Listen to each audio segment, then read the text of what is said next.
Hebrews, Hebrews, Hebrews. This is Prophets of Awakening.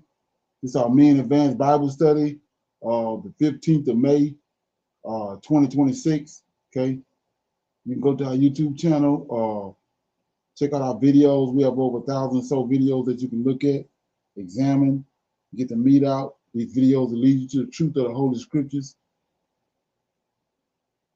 Okay, and this channel this is a non-Messianic channel. We deal with the Tanak and the Torah. Tanak being the Old Testament, so-called Book of Remembrance, and the Torah is the first 5 books of the Old Testament that was given to Moses by our Savior and our Redeemer, the Lord of Hosts. Okay, this channel was created to aid and assist our Hebrews who are waking up in these last days to their true identity and also understanding who their Savior and their Redeemer truly is.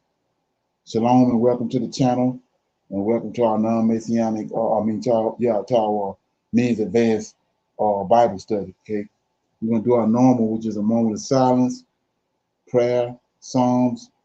We have some current events, need to know information, and we open it up for anybody with any questions, any comments, or any dialogue or testimonies. And then we're going to our topic for discussion, which is the economy is in a total free fall. We're going to listen to that, get the meat out, and discuss it. And then, like our scripture reading will be it's a AI video, audio book. Is dealing with First Ezra, and to be more specific, is be dealing with the restoration and wisdom of Zerubbabel. Okay, and then we'll pick a scripture, we'll read that scripture, and then we'll break it down, and then we'll close out. Okay, and one thing I kind of forgot was I just mentioned it, but our main topic will be from Second Ezra. It's an audio book pertaining to Zerubbabel. Okay, so with that being said, this moment of silence is for the Lord of Hosts. Okay, and all that He's doing to bring about our prophesied deliverance in these last days. Lord, we thank you for your great mercy, and excuse me, and your great power and wisdom. And we tarry waiting for your powerful deliverance of your people, Israel. We come this day doubtless that you would appear and that you would gather your nation from among these wicked Gentiles. Oh Lord, you spake through your prophet Isaiah and said that you would help Abraham's seed that you have scattered. You have completed that task as you promised. And you said, oh Lord, that you would remove the darkness from around us. Tarry not, O Lord, for the latter days are here, and we are waiting and watching for you. Peace be unto you. Okay. So with that being said, we're gonna go ahead and go to our read our Psalms right quick. Get that. Okay. Go. That'll read Psalm 7. It's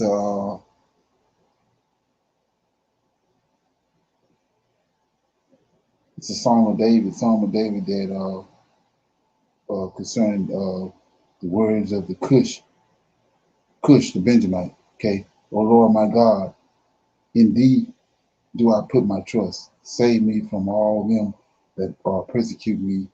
Deliver me, lest he tear my soul like a lion, rendering it in pieces, while there is none to deliver.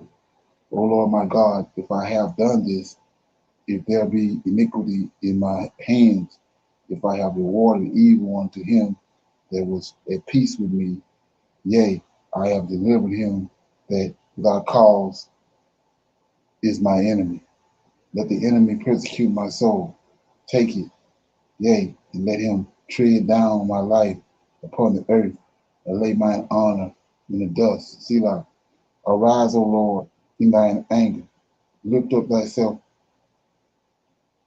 because of the rage of my enemies, and awake for me to the judgment that thou hast commanded. So shall the congregation of the people compass thee about for their sake. Therefore return thou on high. The Lord shall judge the people. Judge me, O Lord, according to thine righteousness and according to thine integrity that is in me. O let the wickedness of the wicked come to an end. Put us, but establish the just, for the righteous God trieth the hearts of them and the reins. My defense is of God, which saveth the upright in heart. God judgeth the righteous, and God is angry with the wicked every day. If he turn not, he with his sword, he hath bent his bow and made it ready. He hath also prepared for him the instruments of death. He ordained his arrows against the persecutors. Behold, he travaileth with iniquity, and have conceived in mischief, and brought forth falsehood. He made a pit and dig it, and is fallen into the ditch which he made. His mischief shall return upon his own head, and his violent dealings shall come down upon his own plate. I will praise the Lord according to his righteousness, and I will sing praises to the name of the Lord Most High. Okay, that was Psalm 7. You got any comments on that, any feedback? Shalom, Brother Leonard.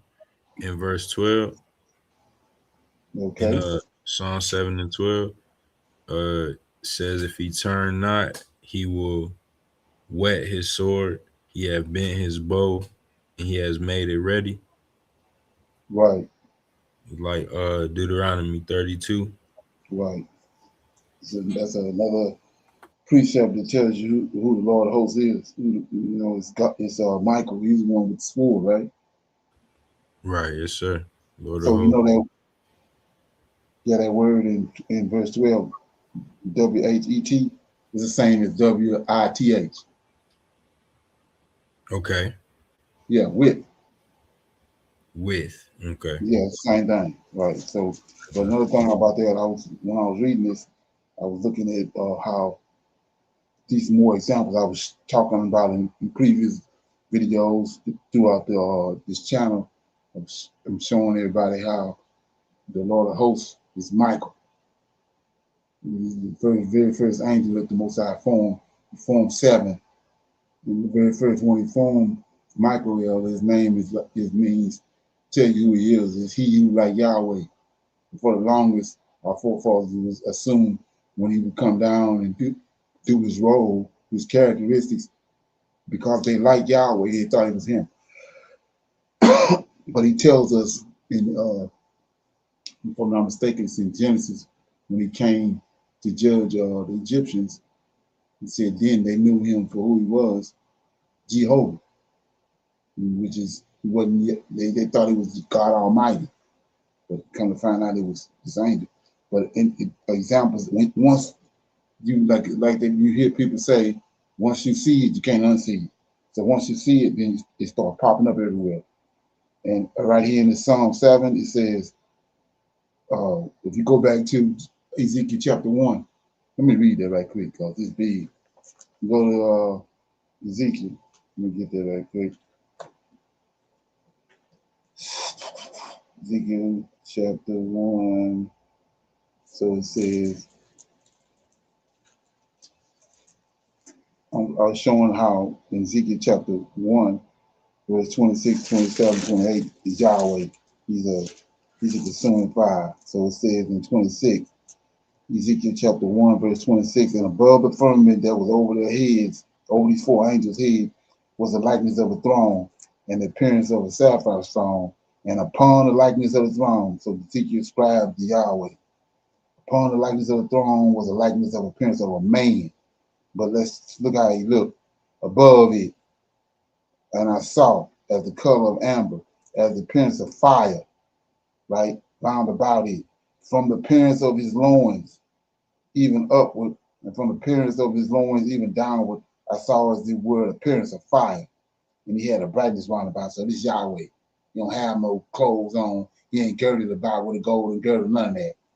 He's pure fire. It's a silhouette of a man, but he's pure fire. That's where we get our image from. That's where the angels get their image from. Come from this. But Yahweh is the image of a man, but he's pure fire. So what I want to show you that Lord of hosts is Michael, the angel. So it says, if you go, we're still in Ezekiel, go back to 22. And the likeness of the firmament above their heads was living creatures, right? Was a color of a terrible crystal stretched out.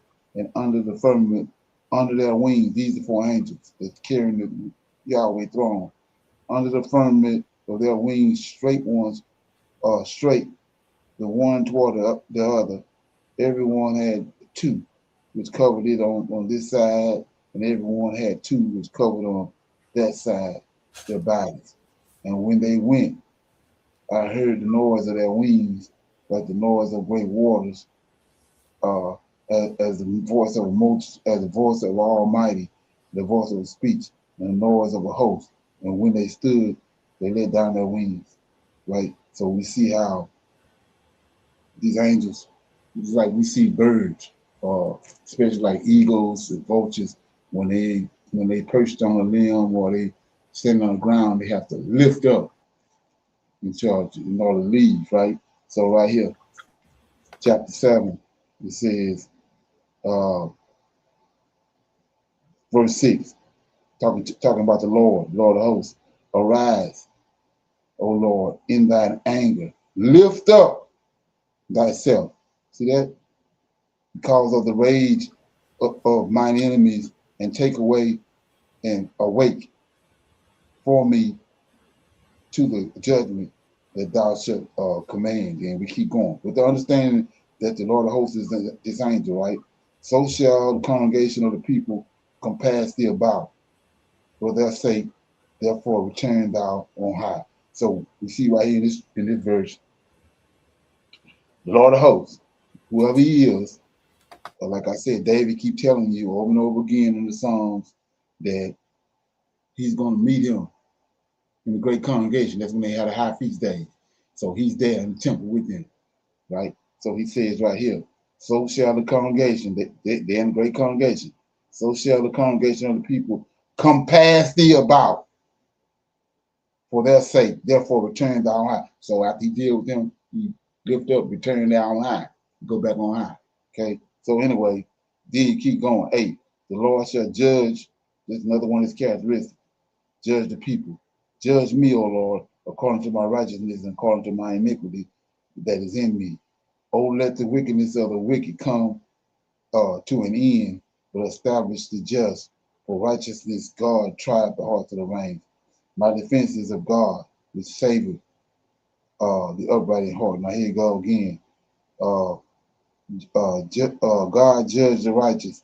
God is angry with the wicked every day. And then, like AJ was just saying in verse 12, if he turn not, he with his sword, that killed the whole party right there.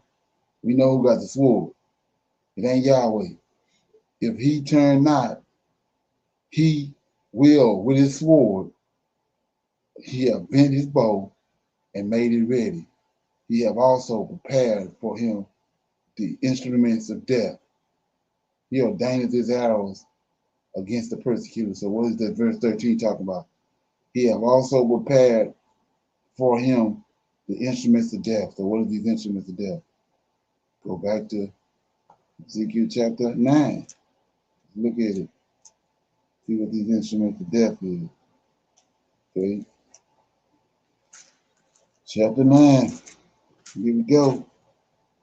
It says, we're going to start at verse 1. I just told you in the beginning, the Creator formed these 7 angels in the very beginning. The first one he formed was Michael. Then he formed the other 6, Gabriel, Uriel, Raphael. This is the council that everybody talks about in the Bible. This is the council. This who is there. This who is in Genesis chapter 1, verse 26. Us. Let us make man. These angels. So we're going to see them right here. The instruments of death. He cried also in mine ears with a loud voice, saying, cause them that have charge over the city, right? Draw near, every man with his destroying weapon in his hand. They're going to instruments of death, right? But notice he says they have charge over Jerusalem. So it's these 7. Everybody took that word and mistreated it and abused it, but Elohim is these 7 angels. That's who the Elohim is. If you say, if you got any other definition in there, you falling backwards in the dark. So anyway, it says 2, and behold, 6 men. Remember, it's 7. 6 men came from the way of the higher gate. This is who in charge of the city of Jerusalem. 6 men came from the higher gate, which lied toward the north, and every man with a sword or a weapon in his hand. That go your instruments of death. And 1 man, 6 and 1, and 1 man among them was clothed with linen, with a writer's inkhorn by his side, and he went in and stood beside the brazen altar. So there go your instruments of death, and also you see who these 7 is.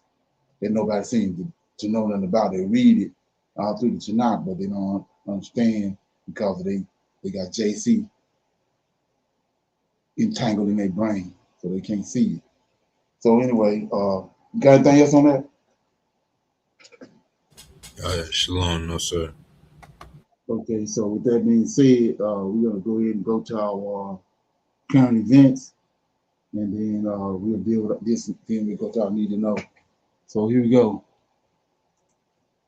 Today are more concerned about the hantavirus than they have been over the previous several days, and it's because of one main thing. We'll talk about that in a moment, but we are now starting to see more people are coming forward saying that they believe they have the hantavirus, and now there are 41 possible infections. I want to show you something. It says hantavirus fears spark COVID flashbacks, but experts say there's one major difference.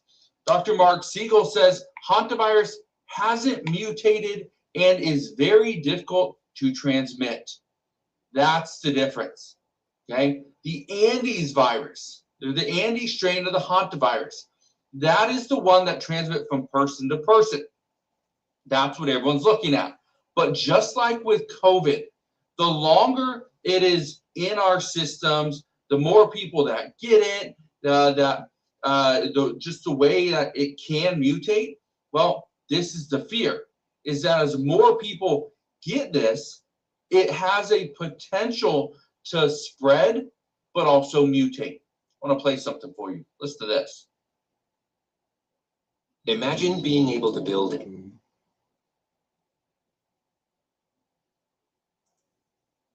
Serious fears a mutated Generation 3 hantavirus case has emerged, potentially signifying the first stage of a wider outbreak of the deadly rat-borne disease. Samples from a quarantined Italian man are currently being tested. He boarded a flight alongside a woman who later died from the virus after leaving the infected MV Hondius cruise ship. As it stands, there have been no confirmed cases in people who were not on board the ship. But if this man tests positive, it means the disease is far more contagious than health experts initially thought. That's part of the issue, okay? That if this person tests positive, that means it's far more contagious. And that's the concern. And again, I bring this up because everyone's saying, okay, certain health officials are saying that, well, there is no risk here, but there is a risk. It's a low risk. The threat is very minimal at this time, but it's still a threat. And according to other officials that don't want to be named, the problem that they have is that, yes, the threat today is very minimal because we don't have a lot of positive cases. But if all of a sudden we start getting more people testing positive due to the fact that the incubation period can be up to 8 weeks, this is the issue. Who helped care for sick patients on the ship has been transferred from the biocontainment unit to quarantine. Okay, so at least there's some good news that he went from the biocontainment unit, which is even more strict, more secure, to the quarantine unit. So that's good news, but again, it's still an issue. Now, why are we even talking about this, right? This is one of the comments that I get, been getting a little bit lately, is, a lot of people are appreciative of the fact that I'm actually spending some time talking about this before it turns into a massive global story. Do I think it's going to turn into a massive global story? I don't think so, and I sure hope not. Okay, but if it does, at least people are knowing that what some of these issues are. And one of the big ones right now is the incubation period. It's not about that it has a potentially 20 to 40% mortality rate. It's not the fact that it can be transmitted from person to person if it's the Andes strain. The two questions. Number one is, how does this incubation period affect us? Because according to some experts, they say during the incubation period, you cannot infect another person. But again, we don't have enough studies. We don't have enough, we can't back it by science because we just don't have enough information. Okay, you got anything on that? You heard anything about it since it came up on the news? Shalom, brother Leonard. No, sir, not more than this. But Okay. what I see though is like looking at it from the outside or whatever. I just see it as it all part of a reason to keep us in one place. Just Okay. when they it's just gonna be another excuse, for how they're trying to lock it down, because saying the disease is airborne and things like that. Okay. Yeah, I can go for that. Okay. Here we go. This right here was I thought this is pretty interesting. Okay, check it out. It's like a weather anomaly. Check it out. This records conversations better than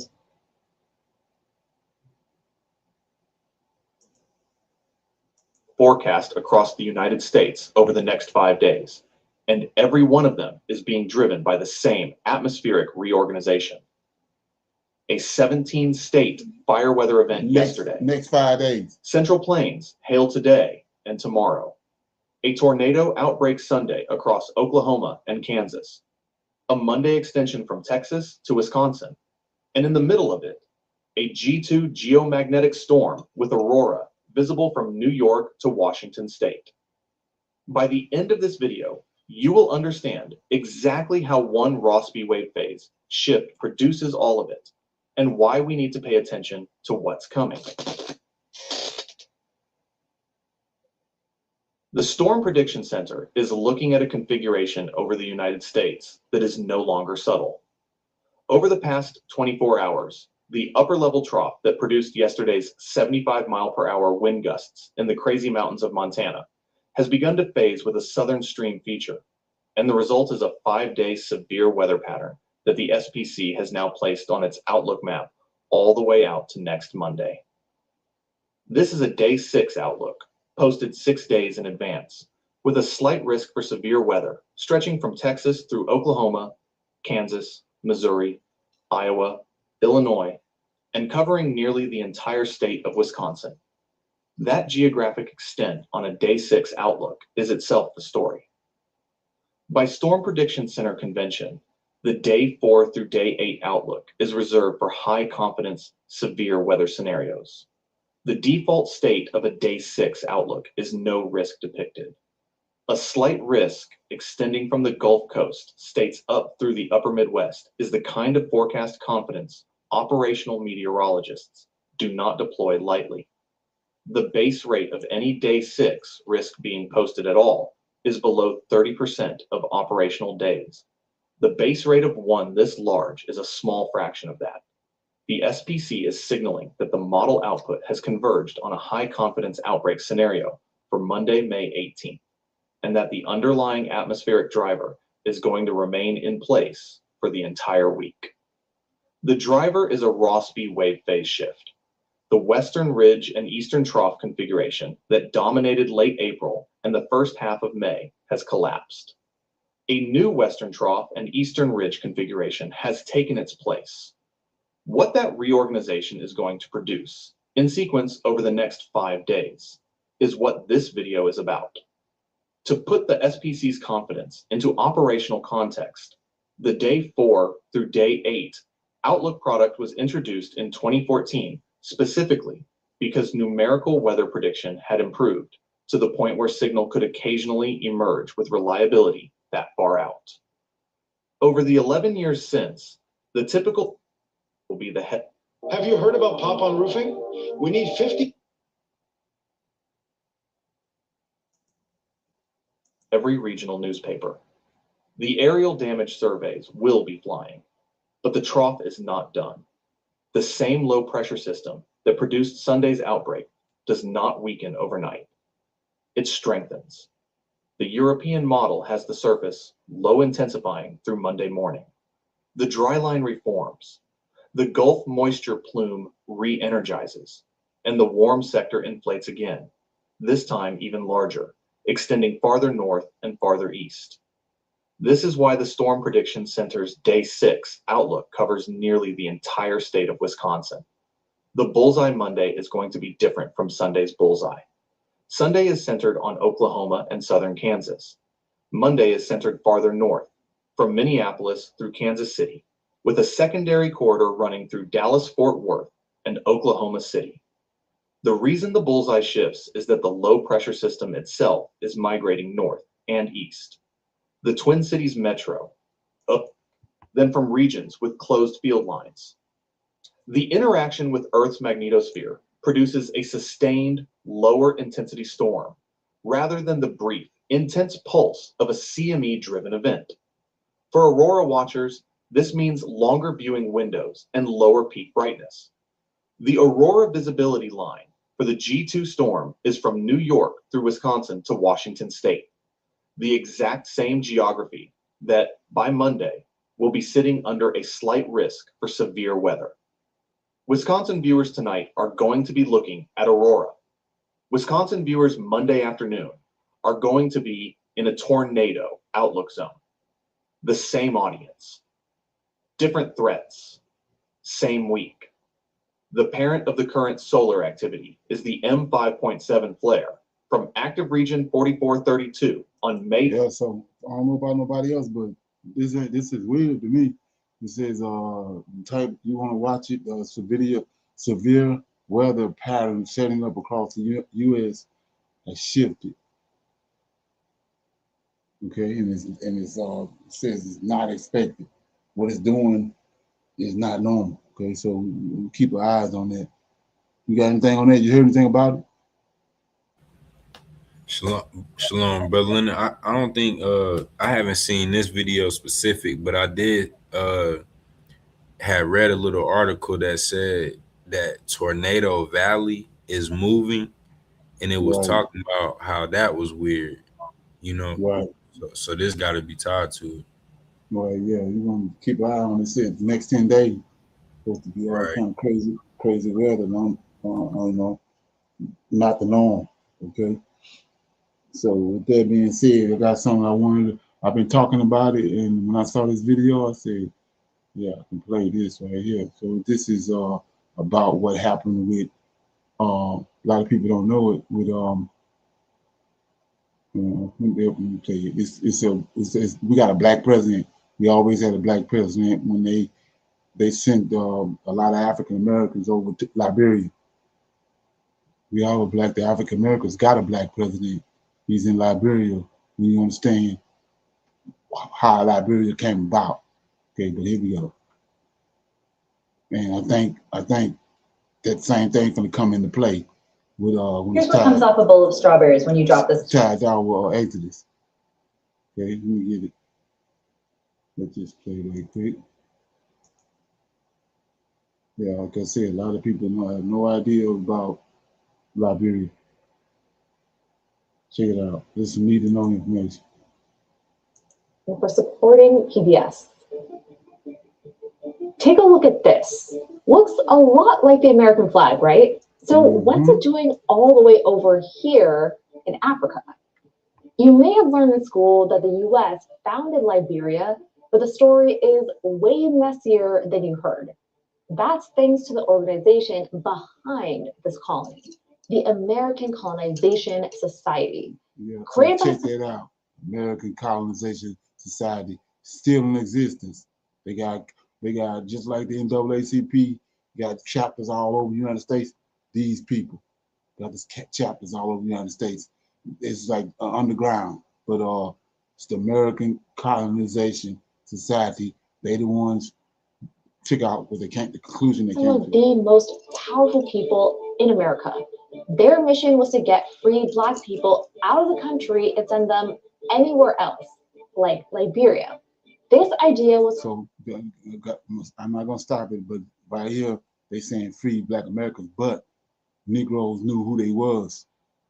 Bunch of Negroes started finding out who they were. They was Hebrew Israelites. They didn't want to be contagious, and like it's doing now. So they sent them all. They sent them all to the Liberia, to Africa. They built a colony over there to get all them away from the rest of the population. hotly debated. Was it a mass deportation scheme or a new path to freedom? The movement had a truly wild range of supporters, from Black abolitionists to white enslavers to presidents Thomas Jefferson, James Madison, and Abraham Lincoln. Over several decades, public support for the society rose and fell and came roaring back again while everyone argued over colonization and a question we're still fighting about today. Who gets to be American?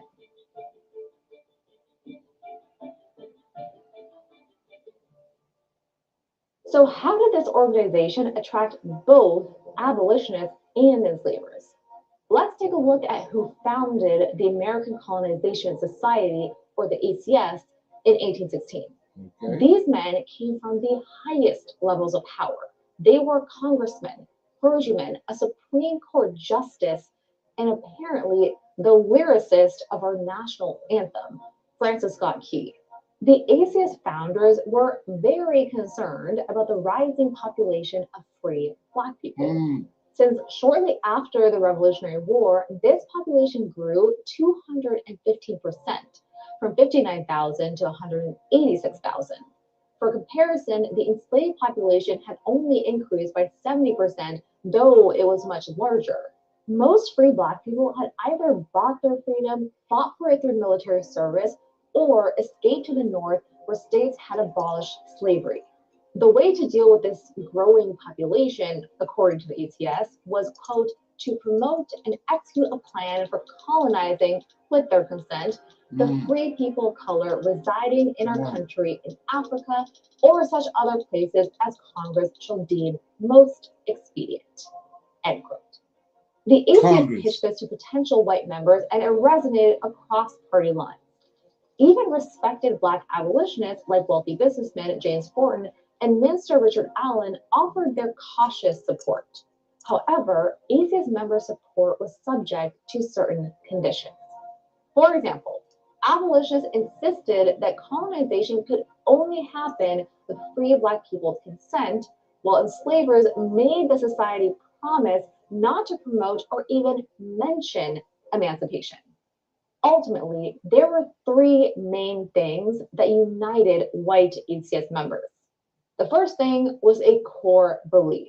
They believed that racial prejudice in white society was too deep to overcome.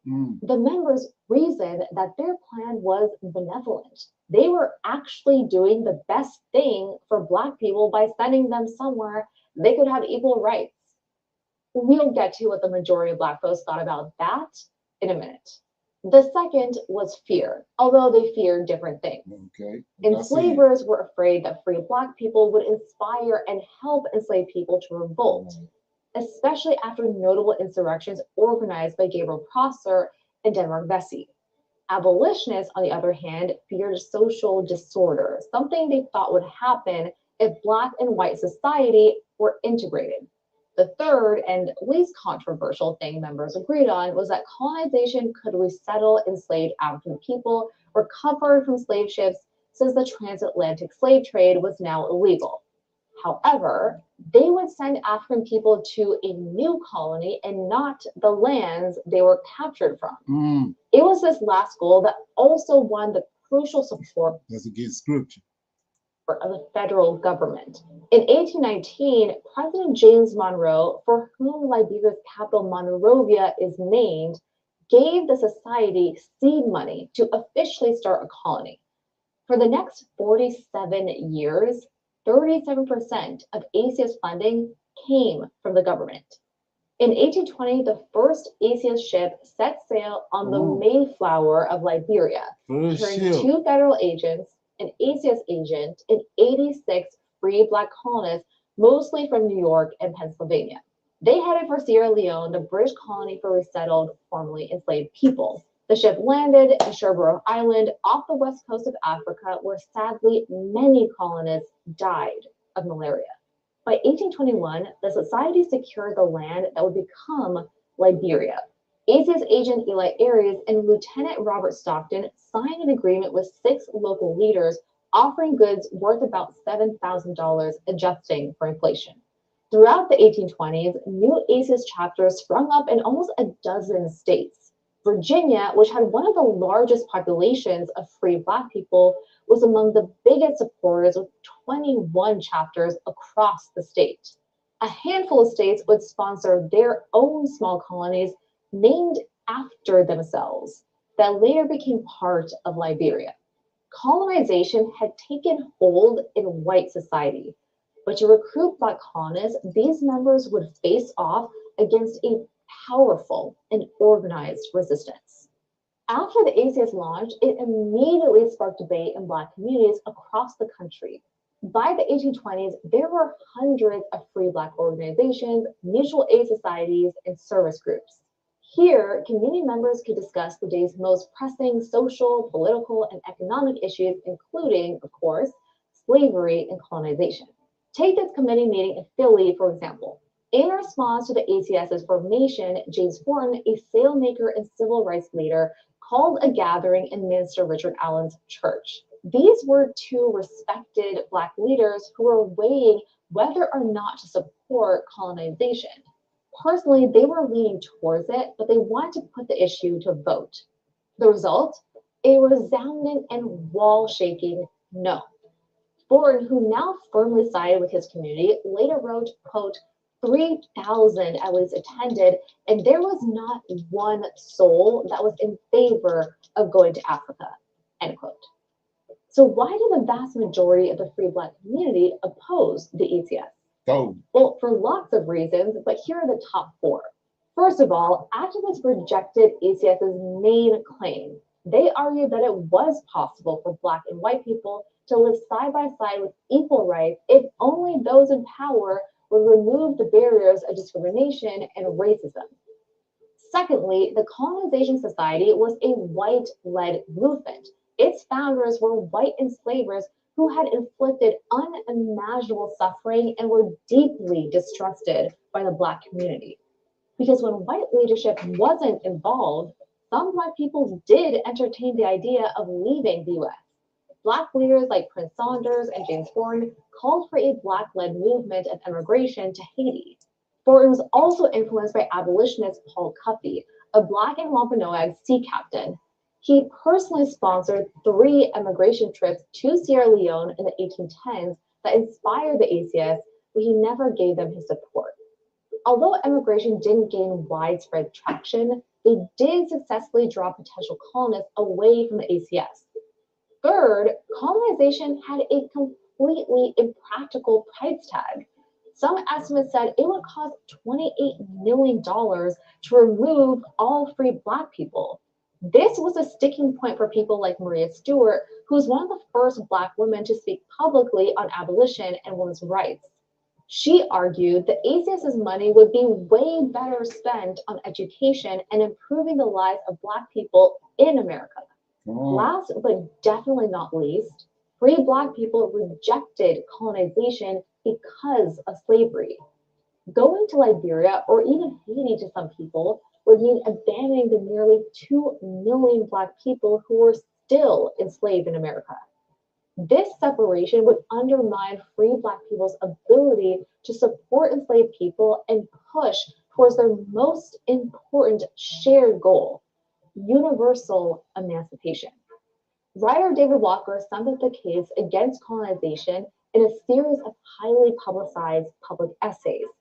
He called out colonization as a way to deny African American citizenship, rights which they deserved. He wrote, quote, "Do they think to drive us from our country and homes after having enriched it with our blood and tears?" End quote. They have no idea about the scriptures, these Christians, okay? By the early 1830s, collective rebuke by Black activists had beaten back the ACS's recruitment efforts. President Andrew Jackson, who was a former ACS vice president, cut their funding after an audit revealed that the society had been paid more than $250,000 and had only resettled 260 recaptured Africans. Up to this point, there were 3,000 people who went with ACS to become colonists in Liberia, while about 8,000 people emigrated to Haiti. Among the people who went to Liberia was John Russwurm. He co-founded Freedom's Journal, the first African-American newspaper which David Walker wrote for. After much reflection, Russwurm ultimately came to see Liberia as an opportunity to build Black institutions and prove white narratives about Black inferiority wrong. While many Black leaders disagreed with his choice, it's worth recognizing that he and others who left were facing unchecked violence at the hands of white people. 2 years after Walker published his essays, he was killed in Boston, and his murderer was never caught. Ian Willingworth Garrison, a white abolitionist who became a passionate opponent of the ACS thanks to Walker, was dragged on the end of a rope by an anti-abolitionist mob until local Black people saved him. Reputationally, the ACS was running on fumes. As tensions over slavery ratcheted up, the volatile state of the nation would give the ACS an opening to make one last run.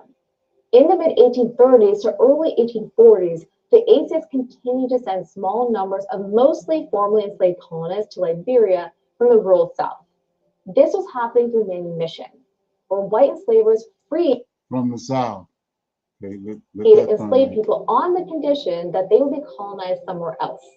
This typically took place when enslavers were on their deathbed after a lifetime of practicing slavery. One enslaver, Margaret Mercer, who saw slavery as evil and supported manumission, also wrote, quote, "I would rather die with every member of my family than live in a community mixed up of Black and white," end quote. Going into the late 1840s, many white people's anxieties were higher than ever. This was a boon for the ACS, who stoked fears, especially in the West and Midwest, of free Black people flooding their states and competing with working-class white people for land and jobs. Syria, which is now an independent nation. Compare that to the roughly 5,800 people who left in the first 30 years of ACS existence. For people like Martin Delany, the final straw came in 1857, when the Supreme Court ruled in the infamous Dred Scott case that enslaved people were not and could not be citizens. Delany now advocated for emigration to modern-day Nigeria. He partnered with the African Civilization Society, a Black nationalist organization, and ended up accepting money from white colonizationists. While the ACS had a resurgence in the 1850s, its luck would run out by the end of the decade. Enslavers were less supportive of colonization as slavery became too controversial. Still, the ACS hung on to some high-profile and surprising supporters. Confederate General Robert E. Lee freed most of the people he enslaved and offered to pay their way to Liberia. President Abraham Lincoln supported the ACS by allotting federal money for a Black colony off of Haiti's shores. Frederick Douglass, one of the leaders who did not waver in his rejection of the ACS, lasted Lincoln's support. He wrote extensively about colonization. Quote, "Shame upon the guilty wretches that dare propose and all that countenance such a proposition. We live here, have lived here, have a right to live here, and mean to live here," end quote. So, see what I was saying? That's Frederick Douglass. Yeah, no clue. on the scriptures. Okay, you got anything on that? Shalom, Brother Leonard, just the whole Liberia thing, that was something though. At one point, I didn't know about at all, but Right. then it makes sense in the like how you were saying how they use it to throw us off though. Right, exactly. And you do your research. That dude Delaney they was talking about, that's the same Delaney tied to the Hebrew Israelites. Okay. Like I was saying, that's what they trying to make it out to something else. But Negroes waking up to their true identity, and the ones that was waking up to their true identity, they wanted to get them out of here. They didn't want that to catch. You know what I'm saying? Which is prophecy. So same thing going on now. It's back again. We waking up, finding out who we are. And like I said, that ACS, you do your research on it ain't gone nowhere. Still, it's on the line. Still there. Still got chapters. Okay.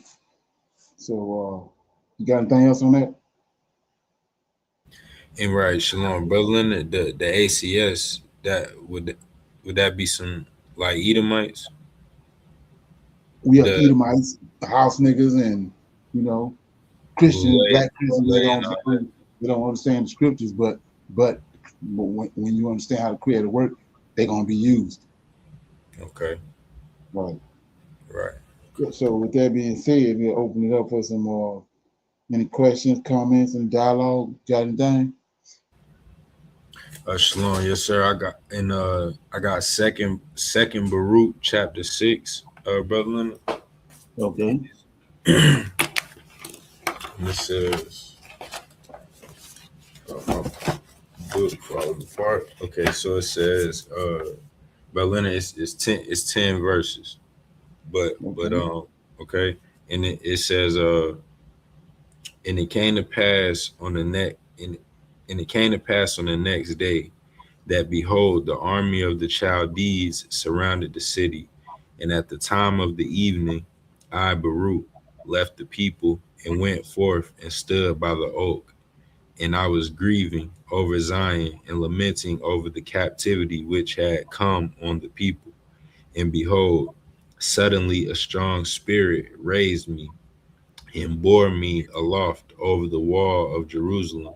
And I beheld, and behold, 4 messengers standing at the 4 corners of the city, each of them holding a torch of fire in his hands. And another messenger began to descend from heaven and said to them, hold your lamps and do not light them until I tell you, for I am the first sent to speak a word to the earth and to place in it what the Lord, the Most High, has commanded me. And I, excuse me, and I saw him descend into the Holy of Holies and take from there the veil and the holy ark and the propitiatory covering and the 2 tablets and the holy raiment of the priests and the altar of incense and the 48 precious stones with which the priest was adorned, and all the holy vessels of the dwelling place. And he spoke to the earth with a loud voice, earth, earth, earth, hear the word of the mighty God, and receive what I commit to you, and guard them until the last times, so that when you are ordered, you may restore them, so that the strangers may not get possession of them. For the time comes when Jerusalem will be delivered for a time, until it is said that it is again restored forever. And the earth opened its mouth and swallowed them up. And shalom. That was 2nd Baruch chapter 6, Brother Leonard. Right. So back in the day, that was one of the books that I was reading, and with the information I already had, and praying about it, trying to rightly divide it. And so, when you understand who Baruch is, right? You know who that is, right? He's what, Jeremiah scribe? Right. Okay. So we know about Zerubbabel came back after that, right? And and they rebuilt the temple. Right. Sure. And they had the holy vessels and all that in it, right? They had all the stuff that he just mentioned, that this angel supposedly came down and the earth swallowed it up, right? Right. Sure. But we see that in First Maccabees, Antioch Epiphanes came and got all that. Right. You know what I'm saying? So I mean, what is that? Right. You know what I mean? So that's how you rightly divide that. So yeah. And so, right. And so, Brother Leonard, too, when it says in verse 3, when the Spirit raised me and bore me Mm-hmm. aloft over the wall, and I beheld, and behold, 4 messengers standing at the 4 corners of the city, each of them holding a torch of fire in his hands. Right. What'd you think about that? We don't see nowhere in the scriptures where there are no angels holding no torches of fire. That's right. Right.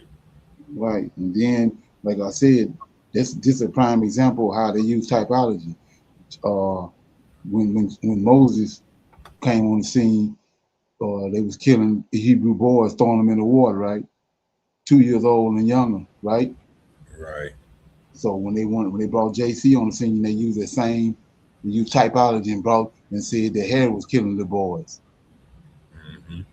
right? And then we see in the book of Ezekiel how the Most High bore Ezekiel up and took him to Jerusalem, and they're doing the same thing right there with Brock. Right. And the thing about it is, like I was saying, during this time period when the Edomites, they was in Alexandria with the library, they was writing their own books. That's how you get the New Testament. And then when they talk about the canonized books and all that, those books didn't have, they wasn't no, they wasn't, they had nothing to do with us. But they was considering a bunch of them because of what they had done in Alexandria, Egypt.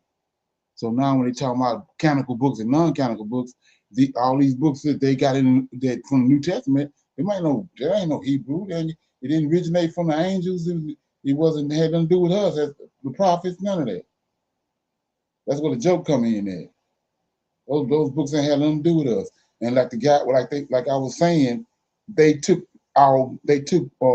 names that we were familiar with. They concocted the book, but then they took a name that we were familiar with and put on it, like Second Barak. You know what I'm saying? Right. Yeah, they did it all over the place. But like I said, now that we know we got the meat, we got a lot of meat. A lot of the things like we just done, you can write it divided, and you can see they trickery firsthand. Even though it was done thousands of years ago, you can see it. Like I said, it ain't no Jesus, but then all of a sudden you read a certain book and a certain scripture or that they done wrote, and then all of a sudden, like in Second Ezra, all of a sudden Ezra telling you he saw the Son of Man with a crown on his head and a bunch of people around him with crowns on their head, and he put crowns on people's head.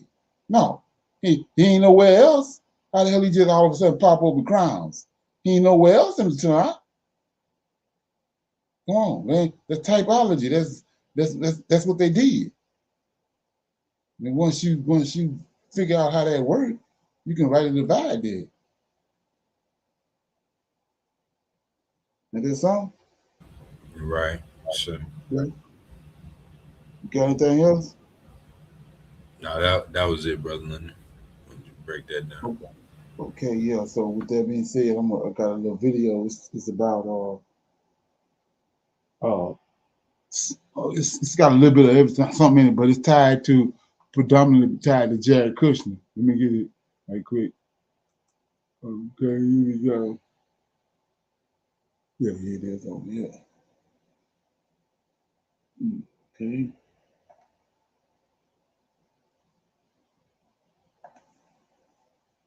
True, that Israel wants America to lose this war so that they have dominant control over the Middle East. Because they exist off of American dollars and American troops, how could they afford and how could they protect and how could they have greater Israel without American support? Right. So I think that's one of the great misconceptions in the world, which is that Israel is dependent on American power. That's not true, actually. And now if you actually look at reporting, you actually look at Epstein power, what we recognize is that, no, that's not true. The Epstein Island was just a weekend getaway.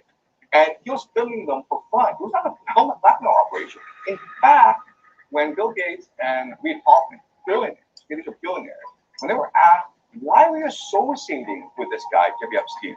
Their response was, we wanted his money. We were hoping that he would give us money. Which is like, what are you talking about? You guys are billionaires. Why do you need his money?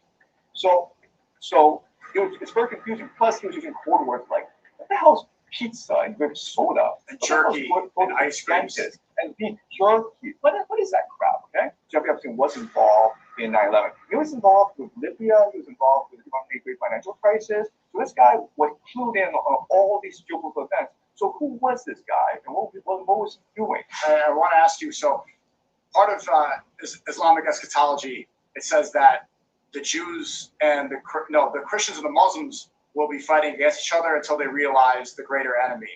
And you pointed out the immigration problem. This has been a cycle where there's war in the Middle East, and then, of course, there's so many immigrants because you destabilize the country, you implement regime change, and then people need a place to live. Then the majority Muslim nations, these people go into Europe, predominantly white Christian countries, and there's conflict, and they start blaming the Muslims. They start hating. There's many videos of rabbis saying, well, actually, we love this, and the Goyim are fighting each other. They don't really see the bigger picture of what's going on. And eventually, in Islamic eschatology, it says Christians and Muslims will unite and realize what is going on. But if it's true that Israel wants America to lose this war so that they have dominant control over the Middle East, because they exist off of American dollars and American troops, how could they afford and how could they protect and how could they have greater Israel without American support? They're a small population. They would have less money. Are they capable of controlling the Middle East without America? Right. So I think that's one of the great misconceptions in the world, which is that Israel is dependent on American power. That's not true, actually. Okay. How old is the new hire?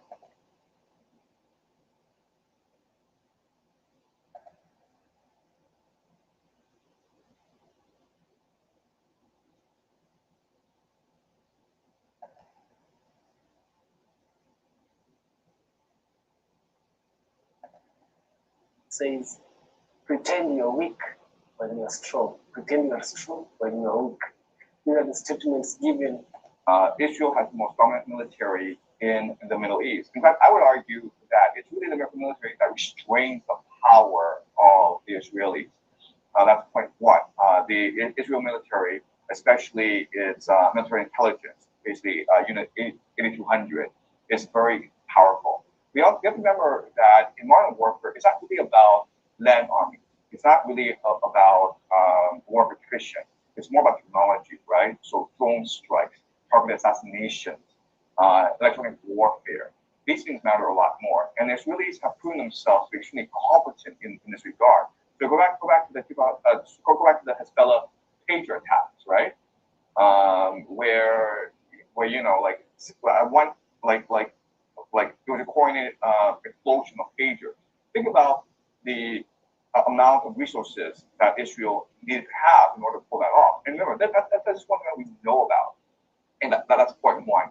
Like the Israeli military is far more sophisticated than people give it credit for, but it's just their MO to hide themselves, to pretend that they're weak and dependent on American power. That's just their game plan. Okay, that's point one. Point two is that you assume that Israel is only the nation state of Israel. That's not true. The nation state of Israel also can draw on the Jewish diaspora, right? So if you are a wealthy Jewish business person in Nairobi or Cape Town, you probably have Mossad links, okay? And we can know because of the Epstein files. Go back to the early 20th century and you can look at the gangsters like Marilyn. And you know, Whitney Webb, I'm not sure if you interviewed Whitney Webb. She documents this. Yeah, but she's wonderful. She's talking with how Berlansky, the prophet family. These are all Jewish prophet families that have really close ties to the state of Israel. In fact, you could argue that they weren't really mobsters. They were really operatives on behalf of the Jewish diaspora in order to create the financing, the weaponry, the political patriotism in order to help support Israel. And you can imagine that this criminal network, what eventually happened is they didn't go away. What happened was that they become they married into the national security apparatus, right? Because remember, the CIA was founded with mafia support, held the Jewish mafia support and the Italian mafia support. Why? Because during the Cold War, the CIA did not have foreign intelligence networks, but the Jews and Italians did have foreign intelligence networks. Okay. So this is how they were smuggling weapons in. This is the exactly. So the mafia was bringing weapons in from around. So it's not really the nation state of Israel is the land, but it's really organized the system of Pax Judaica all working together.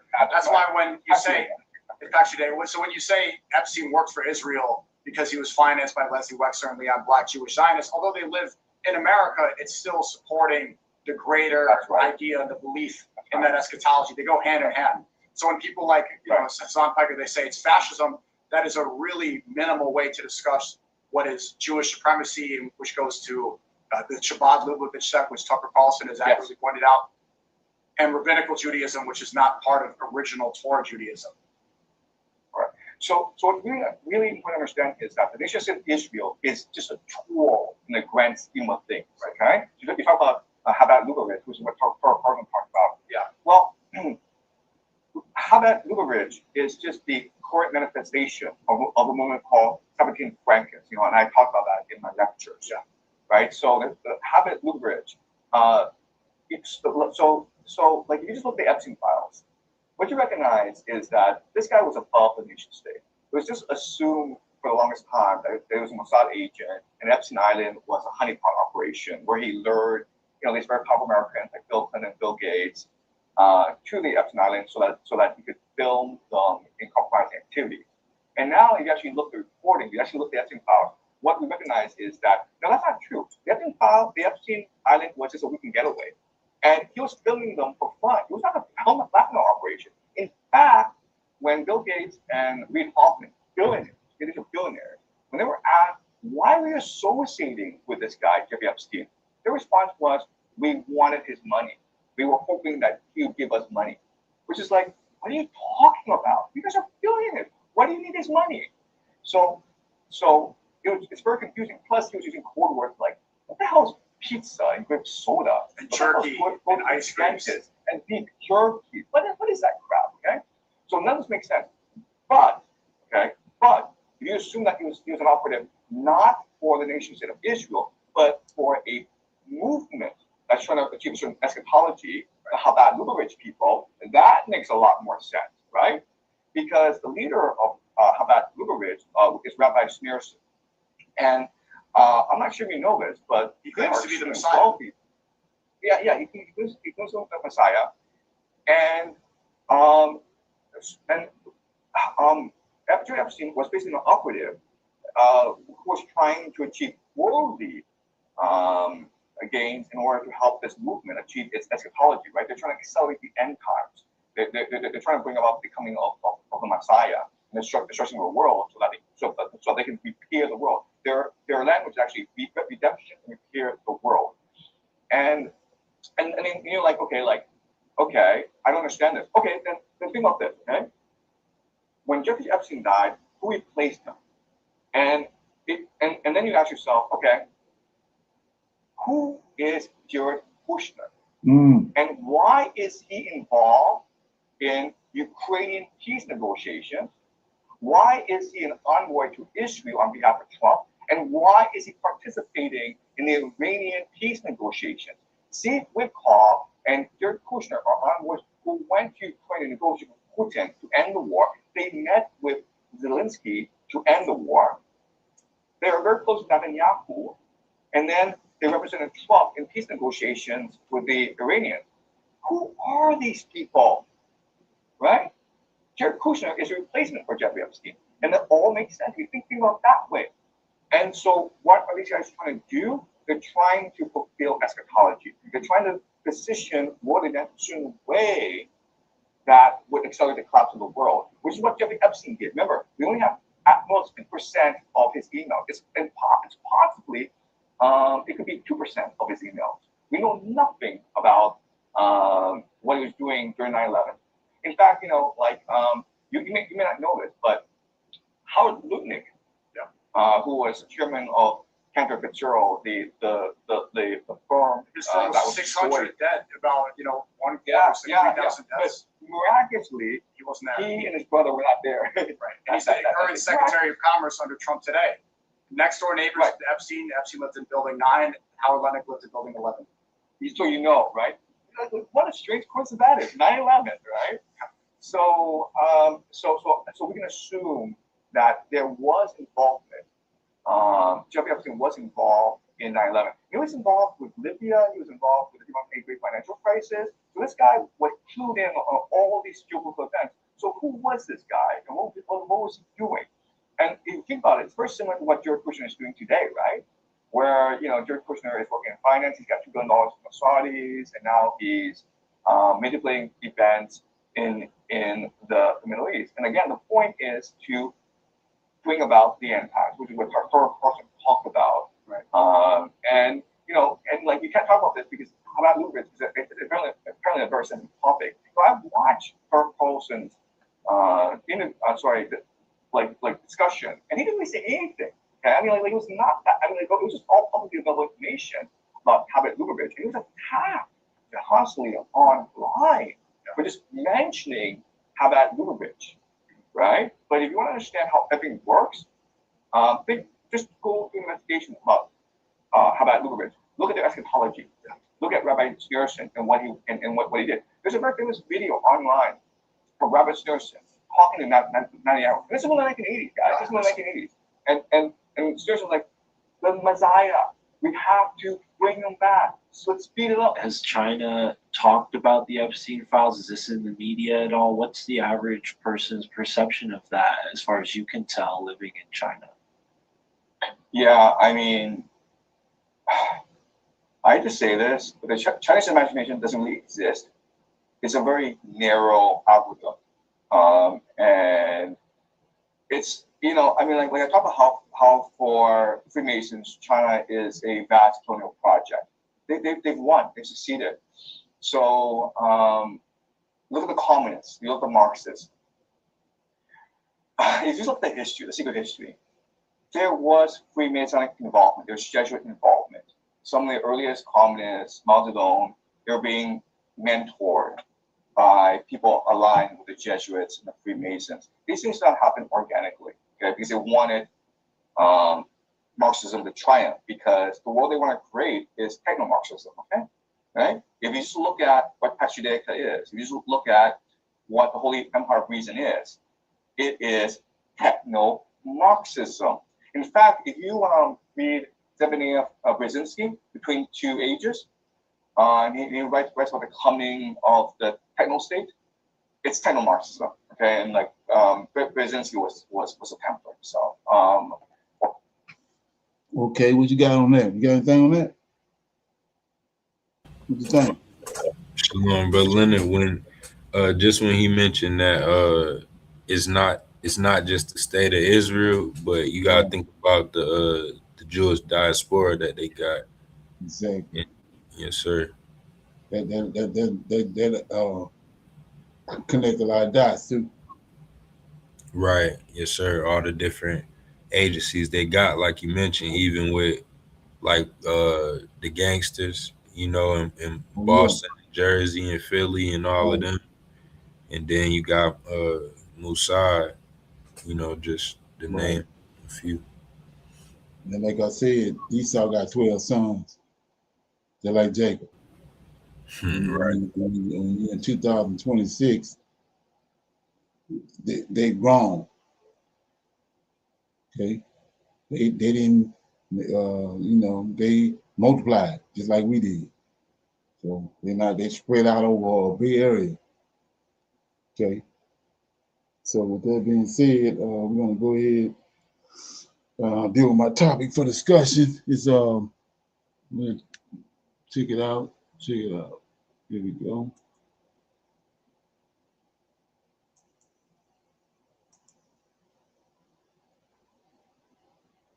So something that everybody feels in their own personal life, but is not yet being reflected, at least when it. So what he's talking about is the economy is in free fall, and like I was saying, especially in black neighborhoods, Negroes don't even see that. They can't see that this place is being uprooted. Comes to the market, is that the economy is currently in total free fall. Everybody knows it. Everybody feels it. You see people pinching their pennies. I mean, we just discussed the other day about how there was a warning basically from Costco that, hey man, we have an economic indicator here, which is pretty fucking accurate. And in good times, people buy beef. Well, when times get a little tougher, they downgrade to chicken because it's less expensive. But this time is so bad, it's gone from beef to chicken to tuna is now replacing chicken. So people are desperate to save money, and this is what they're going for. And this also was an indicator right before the tech bubble burst with that economic downturn. And it was an indicator, of course, right before the subprime mortgage crisis and the Great Recession. So that's one of the red alerts, the blinking emergency lights that's going off here. That's like, hey, man, look out. Let me also show you this. ABC News says U.S. household debt, including mortgages, credit cards, and auto loans and student loans, reached an all-time high of $18.8 trillion in the first 3 months of the year, according to new data released on Tuesday from the Federal Reserve Bank of New York. That is terrifying. So household debt, mortgage debt, credit card, auto loan, and student loan, that's all these different kinds of debt. All of them are peaking. It's peaking. 18.8 trillion. So wages are not keeping up with inflation. Inflation's going up. Unemployment's going up. People are living more and more off credit. They won't have the ability to pay back the credit, right? Or to pay back the companies, right? At some point, this shit all goes belly up, right? All right, how about this one? Trump's disapproval rating on the economy has hit a whopping 70% in the new CNN poll.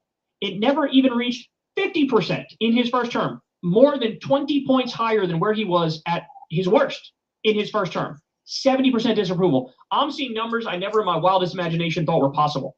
You know, like 22% approval on inflation and shit like that. Like 22%. That means even 10% of the people in the cult are going, nah, dog, I'm not doing okay with my wallet. Like, times are fucking rough here. I still love Trump, but times are fucking rough here.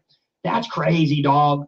Trump has a 32% approval rating, but 22% approval of what's going on in this country with inflation. New CNN poll, 75% say Iran war has made their financial situation worse. 65% say the same of tariffs. 26% approve of Trump's handling of inflation. Dems lead the generic ballot 45 to 42. And by the way, it's probably the Dems are only leading by a little bit, probably because of all the fucking gerrymandering and the throwing out of the Voting Rights Act that have made Republicans more competitive without them actually doing anything positive. And they needed to strip away rights in order to get there. All right, CNN poll. How have Trump's policies affected the local cost of living? Increased it 77%, decreased it 8%.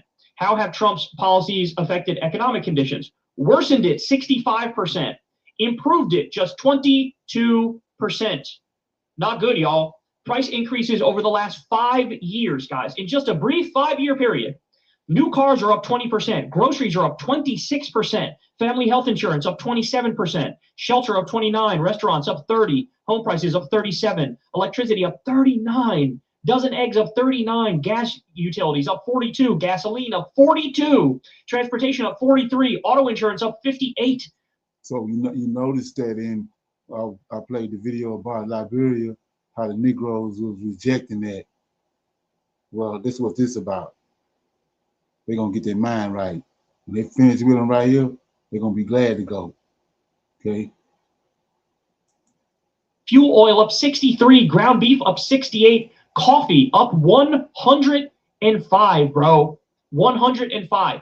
Now, as all that's going on, I gotta show you this. $1.2 trillion for this dumb fucking Golden Dome missile defense system. The initial estimate was $175 billion. Madness. No one wants this. President Donald Trump's plan to put weapons in space, pitched as the Golden Dome for America missile defense program, is estimated to cost $1.2 trillion over a 20-year period, according to a new analysis from the Congressional Budget Office, a far heftier sum than the initial $175 billion price tag he gave last year. You know what else is a scam? Trump wants $1.5 trillion to go to the military budget. $1.5 trillion. This at the same time, the Pentagon has failed 8 audits in a row. They can't account for 63% of their fucking money. So where's that going? We know where that's going. It's fucking graft. It's corruption. It's being stolen. That's what's happening. And so stop and think about it. Trump has literally said, we can't afford to do daycare. We can't afford childcare. We can't afford daycare. We can't afford paid vacation time. We can't afford any of this stuff because we're at war. But you have $1.5 trillion for a Pentagon, which loses 63% of it. You have $1.2 trillion for a massive con where the military-industrial complex loots the Treasury. But you can't do daycare, you can't do childcare, you can't do healthcare, you kick 18 million people off Medicaid. People are going to fucking revolt. And that's what we're looking at here. People are going to revolt. The economy is falling apart. It's in total free fall right in front of our eyes, and everybody knows it. And instead of addressing it, instead of acknowledging it's real and addressing it to help the people, what are you doing? Giving more and more money to the Epstein class, giving more and more money to the military-industrial complex, spitting in our eye, telling us, Trump literally said, I don't care about the American people's financial situation. I don't think about that. I don't care. He said it. Well, we're going to fucking make you care because the people are going to speak. And when they speak, it's going to be fucking loud. Hey, y'all. Okay. What you think? Brother Leonard, I agree with what you said earlier in the clip. You know, when they finish with them right here, people going to want to leave. Oh, yeah. Exactly. He's setting them up. Like I say, we don't know about all this history. They do. We have no idea about the history. Okay. So like I said, my scripture reading going to be I'm gonna play a audio book on First Ezra with some of it. Okay, and then after that I got a little, we'll pick the scripture. Then I got a little something else I want to play. Okay, let me get it. Here we go.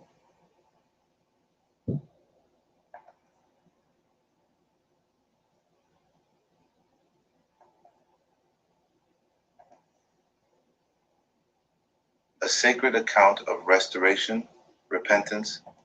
Can you hear that? Right, yes, sir. Okay. Royal lineage. Preserved in the Apocrypha, this scroll chronicles the rebuilding of the temple, the trials of the priests, and the triumph of truth over pride.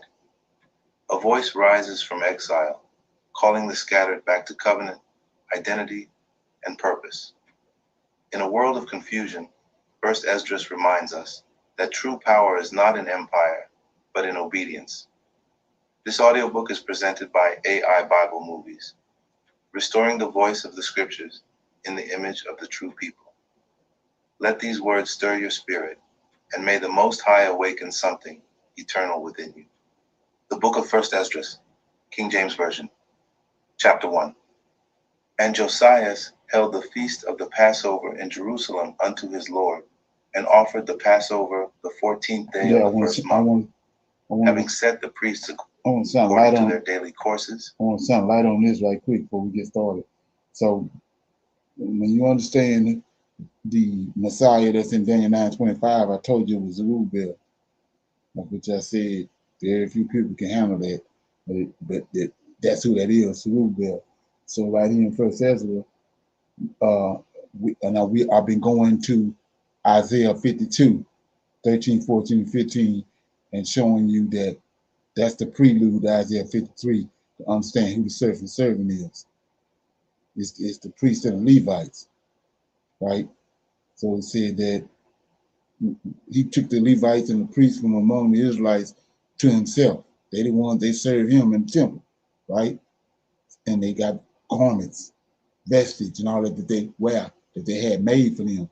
So once they went to Babylon, all that was done away with and mutilated. So they got to go back, right? So let's check this out. Understand this part right here. Being arrayed in long garments in the temple of the Lord. And he spake unto the Levites, the holy ministers of So, Israel. so this is when Josiah kept the feast, the last holy feast he kept. He's showing you who these people are. That's in Isaiah 52, 13, 14, 15.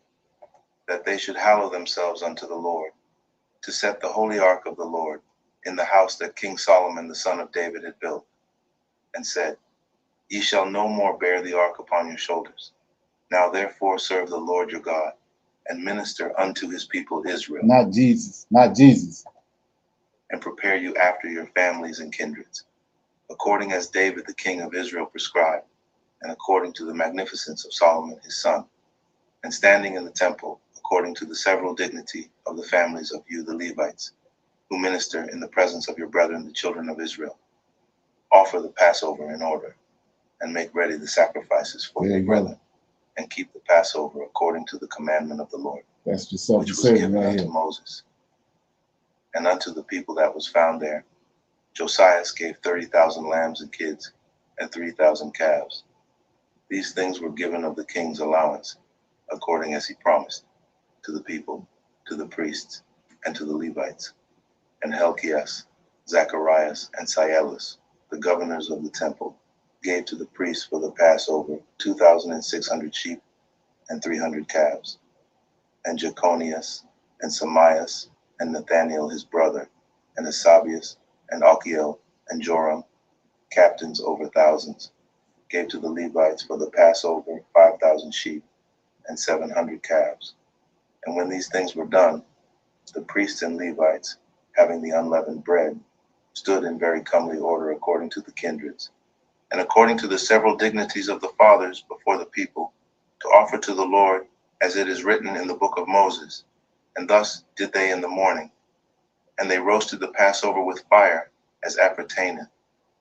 As for the sacrifices, they sewed them in brass pots and pans with a good savor, and set them before all the people. And afterward they prepared for themselves and for the priests their brethren, the sons of Aaron. For the priests offered the fat until night, and the Levites prepared for themselves, and the priests their brethren, the sons of Aaron.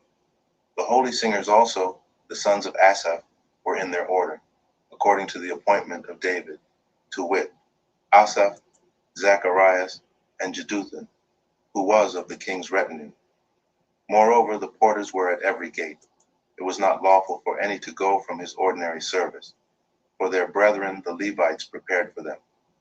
Thus were the things that belonged to the sacrifices of the Lord accomplished in that day, that they might hold the Passover and offer sacrifices upon the altar of the Lord, according to the commandment of King Josiah. So the children of Israel which were present held the Passover at that time, and the feast of sweet bread 7 days. And such a Passover was not kept in Israel since the time of the prophet Samuel. Yea, all the kings of Israel held not such a Passover as Josiah. And the priests and the Levites and the Jews held with all Israel that were found dwelling at Jerusalem. In the 18th year of the reign of Josiah was this Passover kept, and the works, or Josiah, were upright before his Lord with an heart full of godliness. As for the things that came to pass in his time, they were written in former times, concerning those that sinned, and did wickedly against the Lord above all people and kingdoms, and how they grieved him exceedingly, so that the words of the Lord rose up against Israel. Now after all these acts of Josiah, it came to pass, that Pharaoh the king of Egypt came to raise war at Carchemish upon Euphrates, and Josiah went out against him. But the king of Egypt sent to him, saying, What have I to do with thee, O king of Judea? I am not sent out from the Lord God against thee, for my war is upon Euphrates, and now the Lord is with me, yea, the Lord is with me, hasting me forward. Depart from me, and be not against the Lord. Howbeit Josiah did not turn back his chariot from him, but undertook to fight with him, not regarding the words of the prophet Jeremy, spoken by the mouth of the Lord, but joined battle with him in the plain of Megiddo, and the princes came against King Josiah. Then said the king unto his servants, Carry me away out of the battle, for I am very weak. And immediately his servants took him away out of the battle. Then gat he up upon his second chariot, and being brought back to Jerusalem died, and was buried in his father's sepulchre. And in all Jewry they mourned for Josias. Yea, Jeremy the prophet lamented for Josias, and the chief men with the women made lamentation for him unto this day. And this was given out for an ordinance to be done continually in all the nation of Israel. These things are written in the book of the stories of the kings of Judah, and every one of the acts that Josias did, and his glory, and his understanding in the law of the Lord, and the things that he had done before, and the things now recited, are reported. So notice right here in this first Ezra that Josiah kept the last holy Passover according to the law, right before Nebuchadnezzar came. But notice Jeremiah was there and Isaiah. And so, like I said, Jeremiah is talking to our forefathers. He ain't talking to us. So when you go to Isaiah 52, Isaiah 53, it ain't about no Jesus. He ain't nowhere around. And so I'm going to show you that how he just told you how the Levites operate. It's the exact same way. Isaiah 52 telling you. He said the servant is, let me read it.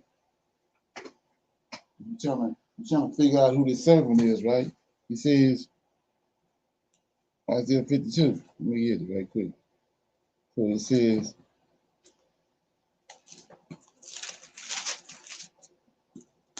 so remember, they got to go into captivity for 70 years. So it says in Isaiah 52, 13, 14, 15, behold my servant. I'm telling you, the Levites. You just saw how they operate. Behold, my servant shall deal prudently, and he shall be exalted and extolled. Right now, they 70 years, they got to go into captivity for 70 years in Babylon. Their garments and all that stuff been taken away. It's mutilated. So he says, behold, my servant shall deal prudently. He shall be exalted and extolled and be very high. As many as were astonished at his vesture, his garments, right, was so marred, more than any man, and his form more than the sons, more than one man, the Levites, sons of men. Then here you go, 15. So shall he sprinkle many nations. Kings of the earth shall shut their mouths at him for that which they had not heard. Remember this, 15, because it's going to get ugly in a minute. So shall he sprinkle many nations. The kings of the earth shall shut their mouths at him for that which they had not heard. They ain't heard. We just saw how they lied to us about Liberia. So he says, for that which they had not been told, told them shall they see. What they don't know, they're going to see. And that which they had not heard, now they got to consider it. Like what these Negroes just did in Liberia. They're giving them the option to go back to where they came from. They don't want to go. They caught up in some more shit. They don't know nothing about the scriptures. They ain't in the Most High word, and they rejecting it. Okay, so here we go. So I'm showing you right here, this is suffering servant. Okay, I showed you that in Leviticus. They garments and their vestures that they have to wear in the temple when the Lord shows up on these high holy days. Well, when Nebuchadnezzar came, all that was done was mutilated and tore up. And we saw it was well in First Ezra just now. He showed you how it actually works when they had the garments on, when they were shining and doing what they're supposed to do. And they did the last one. Then Nebuchadnezzar came. Now Isaiah's in captivity. Isaiah telling you they got to come back. They only gonna be in Babylon for 70 years. They got to come back. I'm gonna show you that. But let me play a little more of this.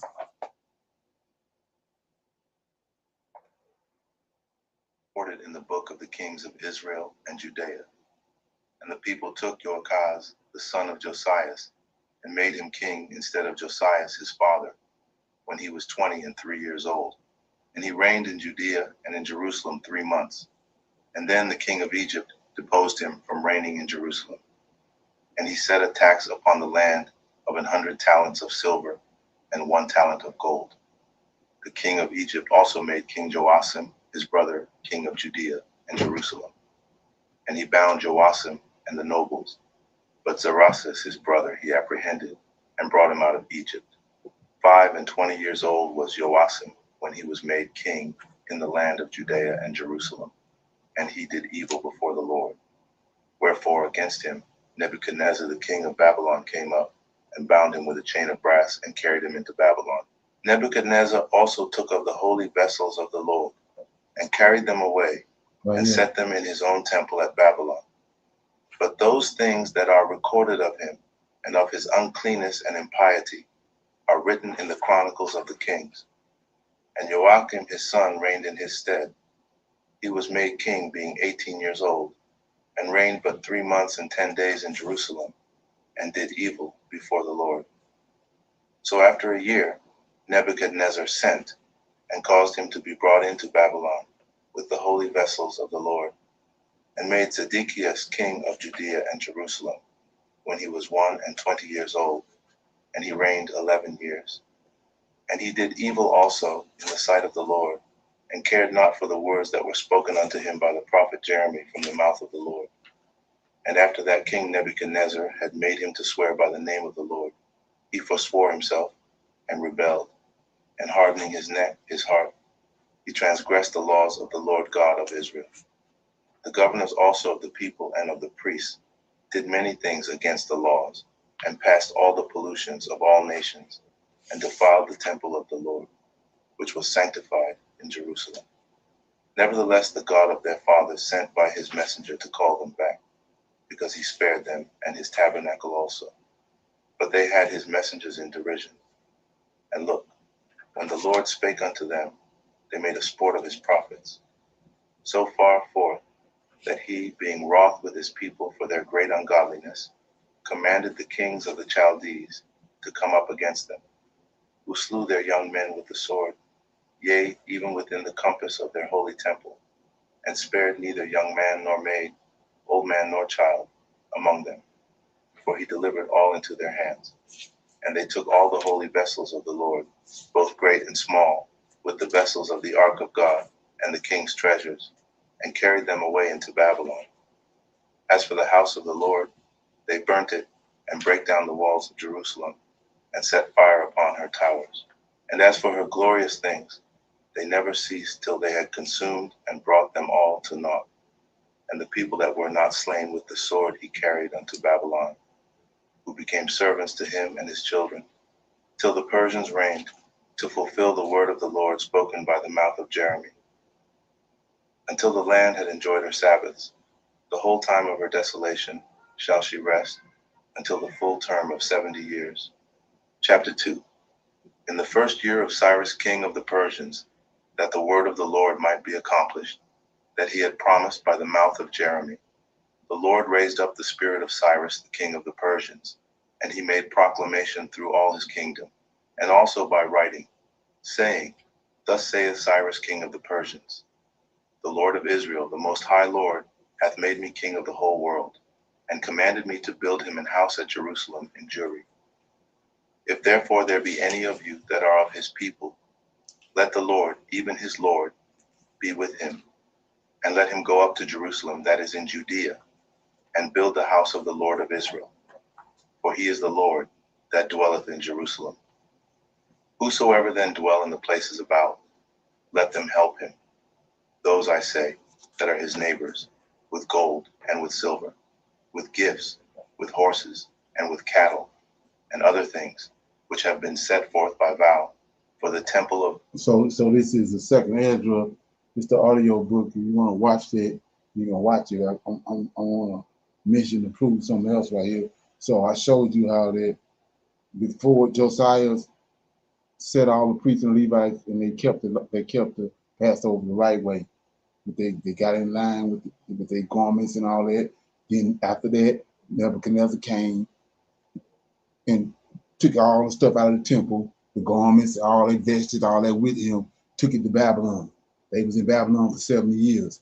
So when you go to Isaiah 52, he's telling you they're gonna come back, and they're gonna. You saw them; they had their garments marred, but you're gonna see them. They're gonna be back in their position like they're supposed to be. You're gonna renew that. So I want to read that right here. I'm in First Ezra. This is when they came back, like the man just said. The Israelites came, Cyrus came, made the proclamation that's in Daniel 9:25 for the Israelites to go back. Not in the future. This happened when 70 years was up in Babylon. So here we go right here. This is Isaiah 52, 13, 14, and 15. I'm in First Ezra chapter 5, verse 47. Right? The worship begins again. So they back. They didn't build Zerubbabel temple. The Messiah, that's in Daniel 9:25. Here you go. When the 7th month they came, and the Israelites were all in their own homes, they back in Jerusalem. They gathered with a single purpose in the square before the first gate toward the east. Then Joshua, the son of Zodek, with his fellow priests, he go Isaiah 52, 13, 14, 15.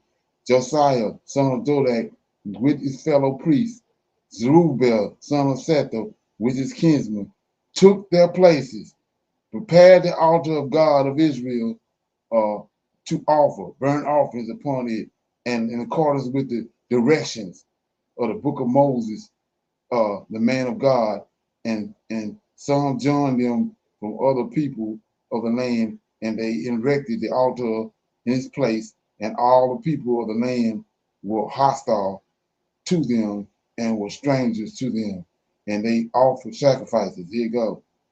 At the proper time, burnt offerings to the Lord morning and evening, and they kept the festival of the booths as it is commanded in the law, and offered the proper sacrifices every day, and thereafter the regular offerings and the sacrifices on the Sabbath and the new moons and at the consecrated feast.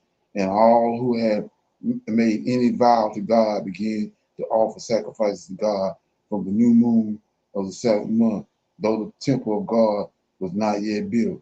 They gave money to the masons and to the carpenters, and food and drink and carts, right, to the Sidonians and the Tyrians to bring the cedar logs from Lebanon and convey them in rafts in the harbor of Joppa, according to the decree that they had in the writings from King Cyrus to the Persians. Now here we go right here. So it says, the foundation of the temple laid. In the 2nd year, after their coming to the temple. See, they're coming to the temple of God in Jerusalem. They came back after 7 years. In the 2nd month, Zerubbabel, son of Sethel, and Joshua, the Zolak made a beginning together with their kindred. Right, here we go. This is Isaiah 52, 13, 14, 15. The Levitical priests and all who had come back, right, to Jerusalem from exile, and they laid the foundation of the temple of the new moon on the new moon of the 2nd month in the 2nd year after they came to Judea and Jerusalem. They appointed the Levites. Here you go. They appointed the Levites who were 20 years and more years of age to have charge of the work of the Lord. And Joshua arose. Here you go. And his sons and his kindred and his brothers, Kemal and his sons, and Joshua, Imidon and the sons of Job, the son of Nun, with their sons and their kindred, all the Levites, pressing forward to the work of the house of God with their with a single purpose. So the builders built the temple of the Lord, and the priests and stood in array. Here you go. The priests stood in array with their vestments, with their musical instruments and trumpets, and the Levites and the sons of Asaph with their cymbals, praising the Lord and blessing him according to the direction of the king of Israel. That's what we get ready to see again. When we go back, we got to go back. That's what he's talking about in Isaiah 52. That's a self-insert. When you see them, it ain't been told you that. So then you're gonna be looking at it. So now you got to reconsider. And that's what he's talking about in Isaiah 52. That leading up to the 53, which is the self-insert. It ain't JC. Okay. Got any comments on that?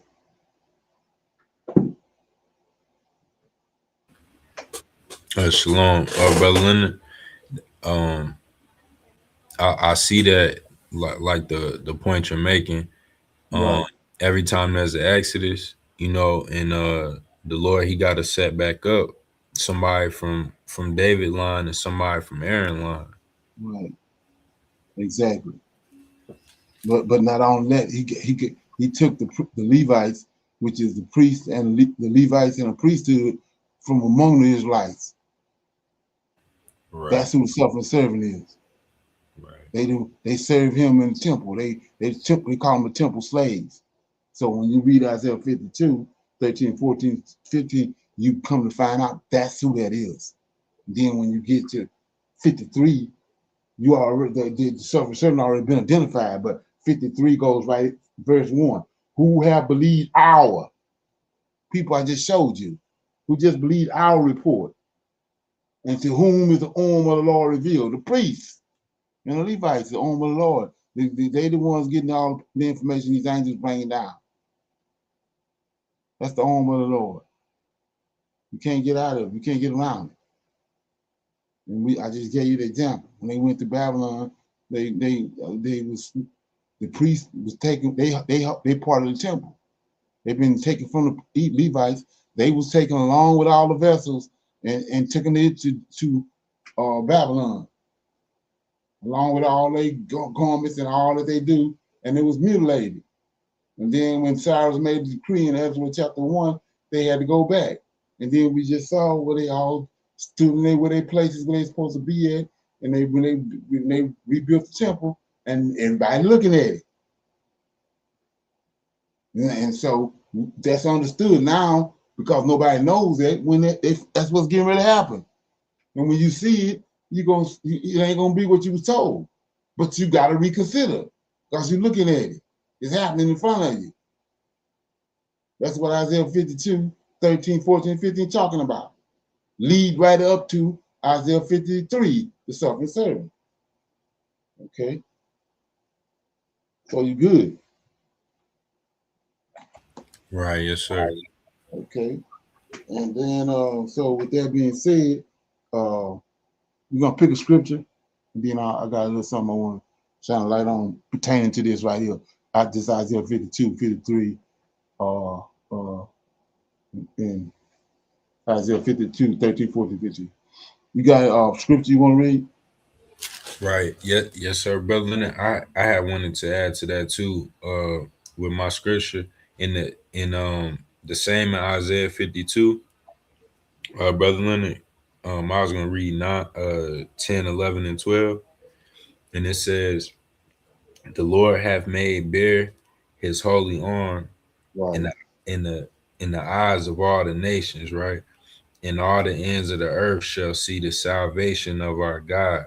Depart ye, go ye out from thence. Touch no unclean thing. Go ye out of the midst of her. Be ye clean, that bear the vessels of the Lord." And shalom. That was Isaiah 52, verses 10 and 11. Because brother Leonard, you were just talking about how they in the temple. They bear the vessels and the pots and all of that stuff given Right. to That's the servant. Right. That's the servant. That's who is leading up. Isaiah 52 is leading up to 53. It's already telling you who the servant is. Like I said, it ain't JC. And so my point is, what I'm getting ready to show you is an example of how what he says. Let me read it again. Before I do this, he says, I'll let you go on. Let me read it. It says, okay. It says, behold, Isaiah 52, 13, 14, 15. Behold, my servant shall deal prudently. He shall be exalted and extolled and be very high. As many were astonished at him, at thee, they astonished because they don't think it's him. See what I'm saying? It can't be him because they're gonna be looking at it. As many were astonished at thee, his vestige was so more than any man, and his form more than the sons of men. So shall he sprinkle. So they're gonna look. They saying, looking at him and seeing his condition, saying, oh, this can't be the nigga. So says, so shall he sprinkle many nations. This is what his role is. This is who they are. This is who the Levites are. The kings shall shut their mouths at him, for that which they had not been told, right? Shall they see? They're gonna be looking at it. And then it says, and that which they had not heard shall they consider. So here go my example of that right here, which is devastating. Here we go.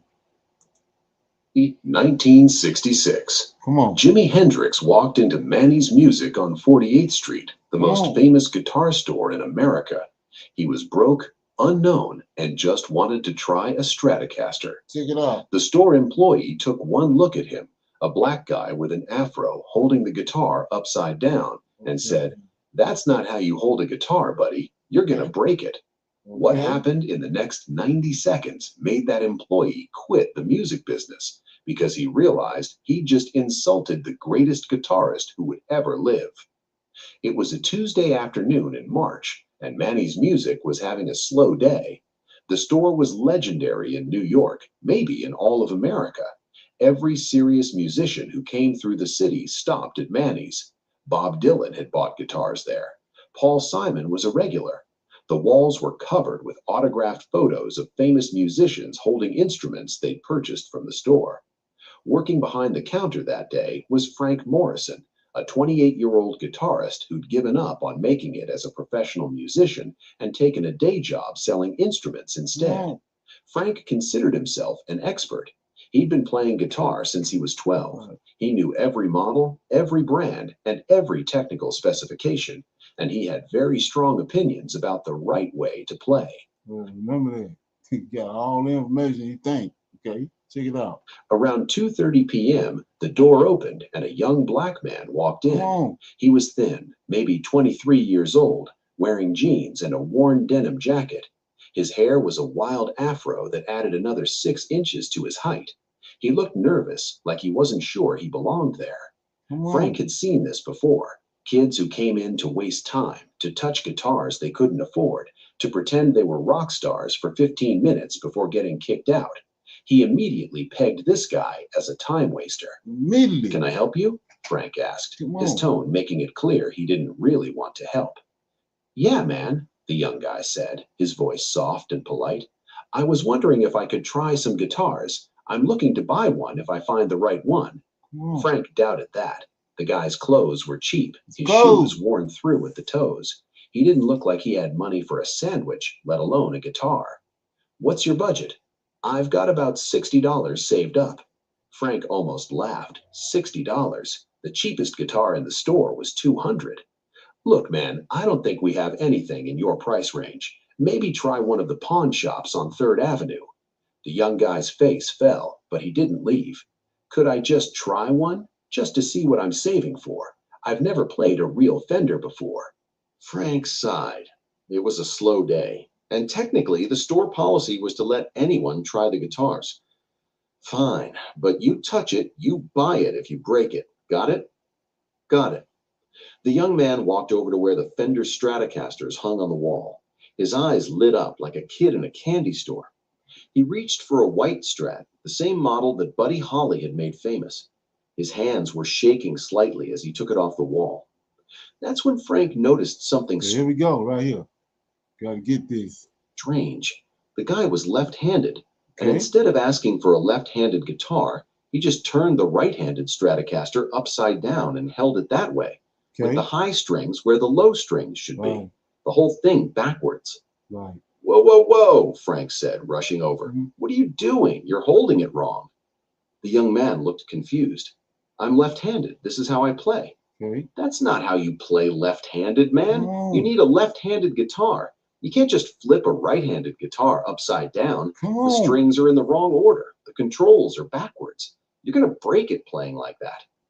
"I've been playing like this for 8 years," the young man said quietly. "I can't afford a left-handed guitar, so I restring right-handed ones upside down." Frank shook his head. "That's not how it's supposed to be done. Look, I don't want to be a jerk, but if you don't know basic stuff like this, maybe you're not ready for a Fender. These are professional instruments." Something flashed in the young man's eyes. Not anger exactly, more like disappointment, like he'd heard this before and was tired of it. Can I just try it, just for a minute?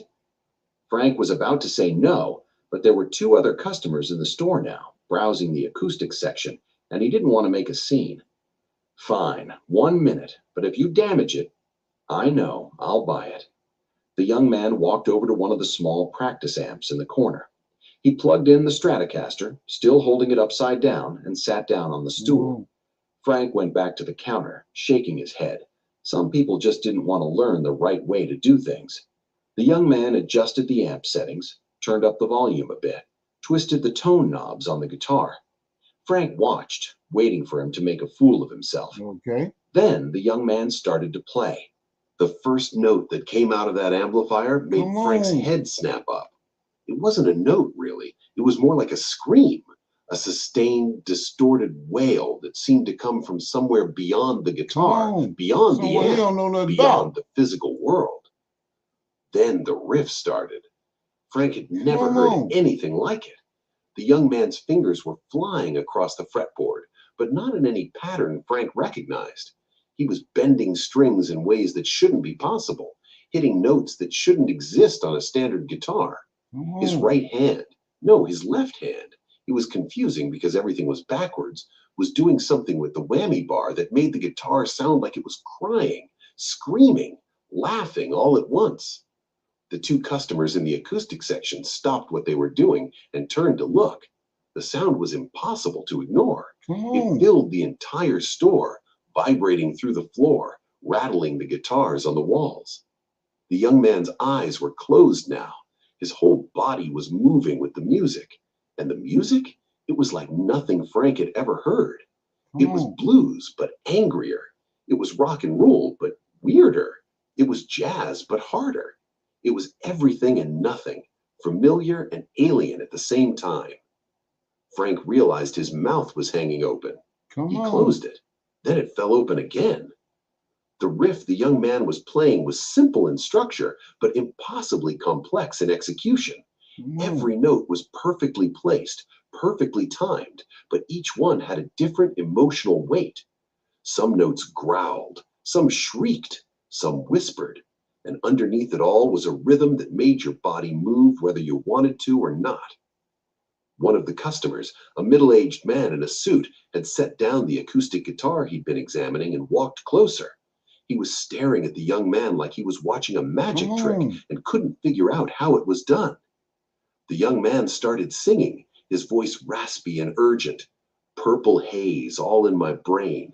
Lately things just don't seem the same.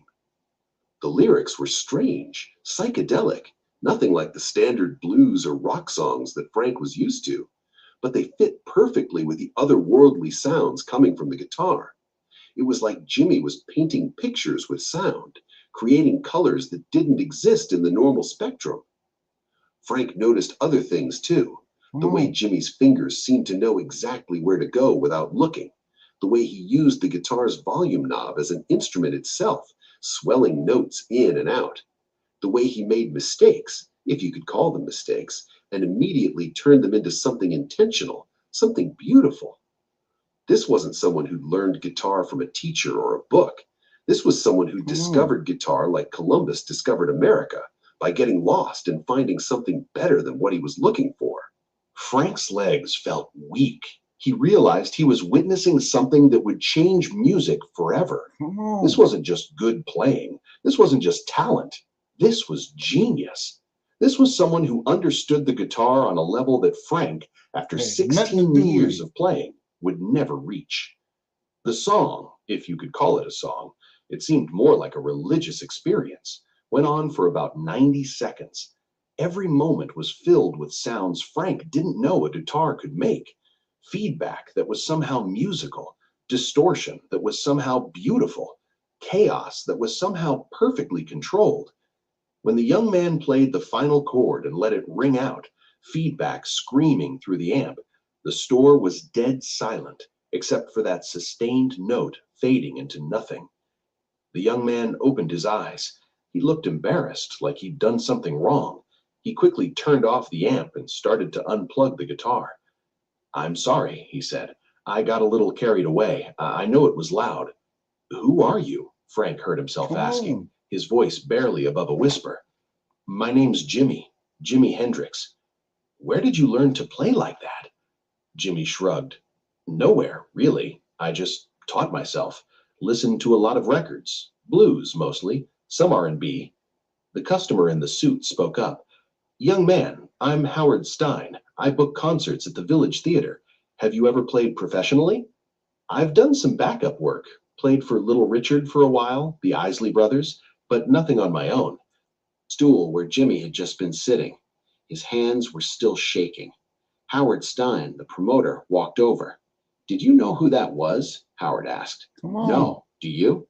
Not yet, but mark my words, in a year, everyone will. Frank never saw Jimi Hendrix again in person, but 8 months later, he heard Purple Haze on the radio for the first time. That riff, that impossible, beautiful, earth-shattering riff, and he started crying right there in his apartment. A year after that, Jimmy played Woodstock. 2 years after that, he was on the cover of Rolling Stone. 3 years after that, he was dead at 27, having changed rock and roll forever in the brief time he'd been given. Okay, so you don't want to be like, you don't want to end up like Frank. Like I said, you don't want to end up like Frank and on the wrong side of, got the wrong understanding. So just like in Isaiah 50, 13, 14, 15, you're gonna be looking at it and you seeing it, everything's coming together, but it ain't what you've been told. So like he said, but you're gonna have to consider it.